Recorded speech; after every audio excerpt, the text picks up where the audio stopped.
Hey everyone, welcome back. And behind me, you can see we have gotten the patios completed, the hot tubs in and installed. Now it's getting a little bit cooler, but before winter hits, we want to get started on the next project, which was the outdoor pizza oven. And so over here, you can see I got my blocks dry fitted in. Say hi, kitty. Yeah, hi. I got all the blocks dry fitted in, and goal today is to get those mortared and dry stack the rest. So let's get started.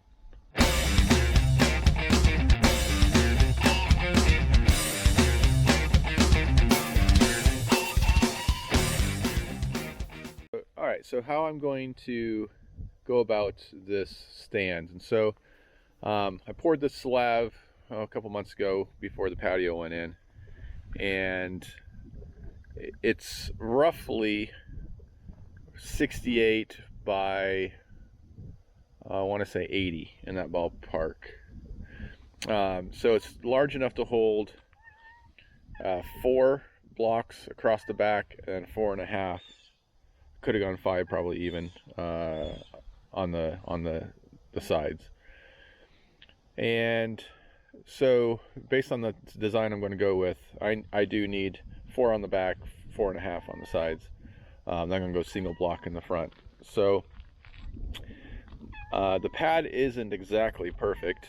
It has a little bit of some deviations in it, and so I'm going to go ahead and put mortar down for the first course and get it level, and then I'm hoping to then dry stack the remaining courses. Alright, so we're going to start off I'm going to trace around my blocks just to kind of get the outline of roughly where the blocks should go. I'm going to double check my squares, make sure that I'm still square and ready to go. Then I'm going to take all the blocks off, mix up some mortar, and get to laying. So that's the plan. See how it goes.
Alright, so first course is done.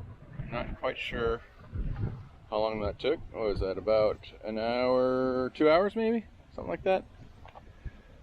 So my plan is to dry stack the blocks up to my desired height, 4 to 5 courses.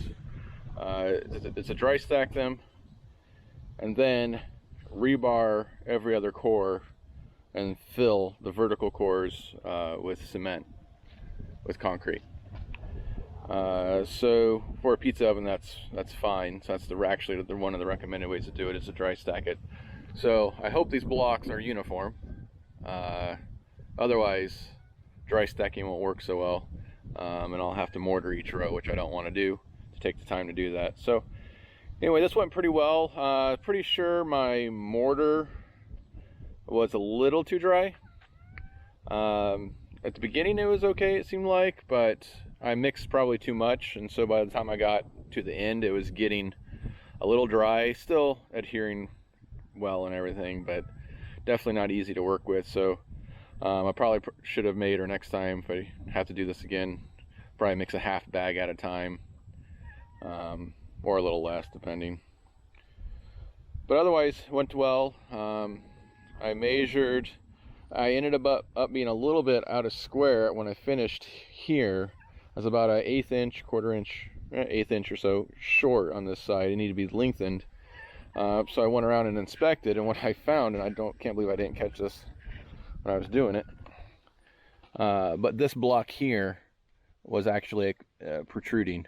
This end was about, I don't know, a good eighth inch past this block. I didn't catch that when I was laying it. So I tapped it forward a little bit to try to close the gap, and then I ended up just pulling this block and adding a small gap in there with some mortar to bring it square. So now I'm perfectly square now on the diagonals. I'm pretty darn close to level side to side and all the way around. I think I checked, and I'm maybe, I don't know, less than a 16th probably all the way around. It's really close. So I'm quite happy with that. So with taking the time to get the base right, the rest of the courses should work, go pretty smoothly. So the plan is let this dry, harden up, then come back out and try to dry stack a course and see how it goes. Check back with you then. Hey everyone, I want to show you this. So I'm getting started on the second row of the pizza oven stand, and so as you saw in the first course I mortared in with the hope then I can dry stack the rest of the rows and then just fill the course with cement. And take a look at this. So these are 3 blocks I started to pull to start building up my second course, and I thought, hey, let's just check the heights of these blocks. So now these blocks all came from the same place, same supplier, pulled from just 2 pallets. So 3 of these blocks came from at least the same pallet, but definitely all these blocks came from the same supplier. And if you look across here, none of the blocks are the same. So I've got probably at least close to an 1/8 inch difference there. Not sure if you can see that, but then look at this one. It's not even close. It's so different. It's not even close. So bad news for me. So what that means is I get to mortar each row, which now takes a 30-minute project now into about 6 hours for me. So I don't know, we'll see. So lesson learned here, don't buy your block at Menards. I should have, I guess, spent 30 cents more per block at somewhere else and maybe have gotten better blocks. So all right, to mortaring.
All right, so show you where we're at. We have all of the base blocks on, 4 courses in total. As I had mentioned before, as you saw in the video, I had to mortar each course because the blocks are not standard in size at all. Like, a lot of them are at least a 1/4 inch off from each other. So I had to mortar each row. I did not mortar each block together because I don't need to, so I'm filling the cores. But I mean, you can see just looking at the horizontal lines here, some of these, you know, your mortar lines here, and then you got the small mortar line here. So ideally for an oven like this, you can just dry stack them and then fill the cores with concrete and you're good. And it's like a, you know, hour project to stack them. And unfortunately, my block from Menards, even though they were from just 2 pallets, they were not close enough to dry stack, so I had to mortar each. So think about that before you get your blocks. Make sure that, you know, take a couple off the pallet, make sure that they're same size, make your life a lot easier. This is 6 hours of work. That should have been an hour job. And so then the only other tricky part was around the front here. As you can see, I had to span about 31 inches or so here, and so to do that I cut 2-inch angle iron in the front, so the front would go through the entire front width to make sure it has plenty of support, and then on the back side have angle iron as well, and this is cut to your inside width so it allows these side blocks to fit in there. And I did put a little bit of glue on the bottom of the angle iron just to make sure they stayed in place. Once the mortar's in and cement and everything else, they're not going anywhere, but I did not want to risk them moving while I was installing the block, so I glued them in place just to make sure. Then I'm going to come back and put some mortar along this front edge just so rain doesn't sit in this get in this gap and fill it with water. So that's where we're at. So overall, I mean, went rather well. A little bit slower. I've checked my measurements from corner to corner to check that I'm square, and it's within like a 1/16 of an inch. So I'm pretty happy with that. And it's level, really close to level, basically throughout it, front to back, side to side, angle to angle. So overall, I think I've got a pretty good start. So now we're going to move to the next part to get this ready for the structural slab, and that is to fill every other core. And so I've got to start back here, as you can see, so I can show you what I'm going to be doing. So what you want to do is make sure every other core is filled with concrete. I'm using 5,000 psi concrete. There's going to be quite a bit of weight sitting on it. This is a little bit overkill, but most likely if you're doing one of these ovens like I am, you're going to over engineer it anyway, so why not do the 5,000? It's not that much more money.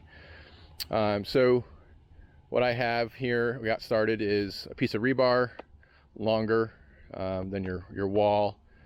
Stick it in, fill it with concrete. I have another piece of rebar here that I'm using to move the concrete around in the cell, in the block, as I'm filling it, to get rid of any of the air pockets. And like I say, you do that for every other core all the way around your base. So I've got 2 here, so I mixed 2 80-pound bags, and that did 2 and just almost 1/3. So Looks like 2 bags, 4 bags for every 5 cells. It's looking like. So basically what I'm doing is filling it using the rebar to get the air pockets out, and then you can see it in there, and I'll just jiggle this around as well, create some vibrations, and that'll kind of level the concrete out in there. So that's what I'm going to do. I'm going to go ahead and set up the camera and get rolling. This should only take hopefully 45 minutes, less than an hour. And then when I'm done, I'm going to come back and cut the angle iron, or sorry, cut the rebar off about an inch above the concrete line. So then that will adhere into the structural slab that we'll do next. All right, let's get to it.